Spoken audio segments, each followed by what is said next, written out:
সুপ্রিয় দর্শক, স্বাগতম জানাচ্ছি আন্তর্জাতিক সংবাদে। শুরুতেই সংবাদ শিরোনাম। শুরুতেই জানিয়ে দেব, ট্রাম্পের সতর্কবার্তা উপেক্ষা করে সৌদিতে ফের ড্রোন হামলা ইরানের। বিস্তারিত থাকছে প্রতিবেদনে। এদিকে অধিকাংশ আমেরিকান যুদ্ধ চায় না, তবে ট্রাম্প কেন চরম সিদ্ধান্ত নিচ্ছেন? বিস্তারিত থাকছে প্রতিবেদনে।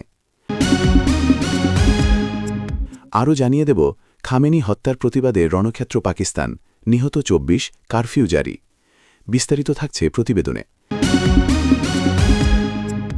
এদিকে ইরান ইসরায়েল যুদ্ধে কেন আতঙ্কিত তারেক রহমান? বিস্তারিত থাকছে প্রতিবেদনে। আরও জানিয়ে দেব, যুদ্ধের মধ্যে দুর্যোগ, ইরানে এবার ভূমিকম্পের আঘাত। বিস্তারিত থাকছে প্রতিবেদনে।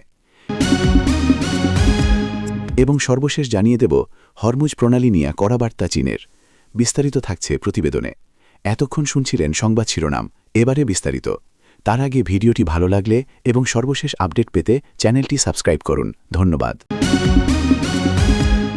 কয়েক সপ্তাহের উত্তেজনা আর হুমকির পর অবশেষে ইরানে সামরিক অভিযান শুরু করেছে যুক্তরাষ্ট্র ও ইসরায়েলের সামরিক বাহিনী। শনিবার মার্কিন প্রেসিডেন্ট ডোনাল্ড ট্রাম্প বলেছেন, ইরানে যুক্তরাষ্ট্রের বড় ধরনের যুদ্ধের অভিযান শুরু হয়েছে। এর আগে একই দিনে ইরানের রাজধানী তেহরান ও অন্যান্য কয়েকটি শহরে ক্ষেপণাস্ত্র হামলা চালায় মধ্যপ্রাচ্যে যুক্তরাষ্ট্রের অন্যতম ঘনিষ্ঠ মিত্র ইসরায়েল। এদিকে যুক্তরাষ্ট্র ইসরায়েলের হামলার জবাবে মধ্যপ্রাচ্যের মার্কিন স্থাপনা ও সামরিক বাহিনী লক্ষ্য করে হামলা চালিয়েছে তেহরান। কাতার, কুয়েত, বাহরাইনে মার্কিন সামরিক ঘাঁটি ও স্থাপনায় ইরানের ক্ষেপণাস্ত্র হামলার খবর দিয়েছে আল জাজিরা। ইরানে ক্ষমতাসীন শাসক গোষ্ঠীর পতনই এবারের সামরিক অভিযানের লক্ষ্য বলে জানিয়েছে যুক্তরাষ্ট্র। আমেরিকার রিপাবলিকান পার্টির হাতে গোনা কয়েকজন সদস্য আছেন, যাদের যুদ্ধবাজ বললে খুব একটা ভুল হবে না। ডোনাল্ড ট্রাম্প ক্ষমতায় এসেছেন ১ বছর আগে।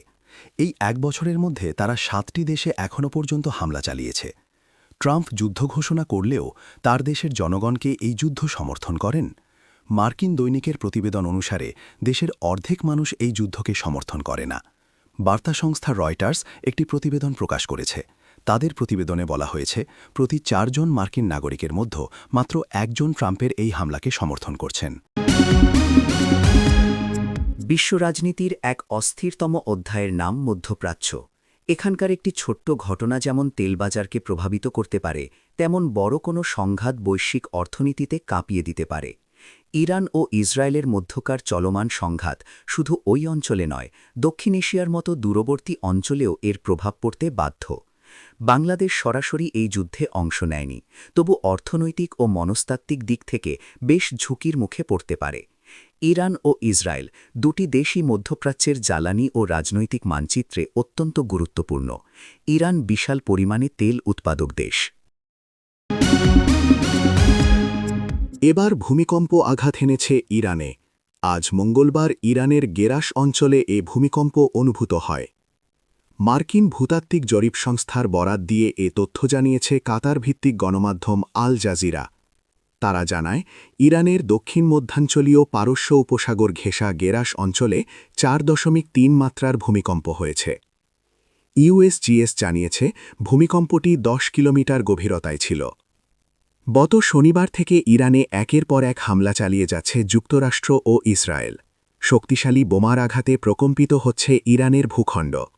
প্রতিশোধমূলক হামলা চালিয়েছে ইরানও।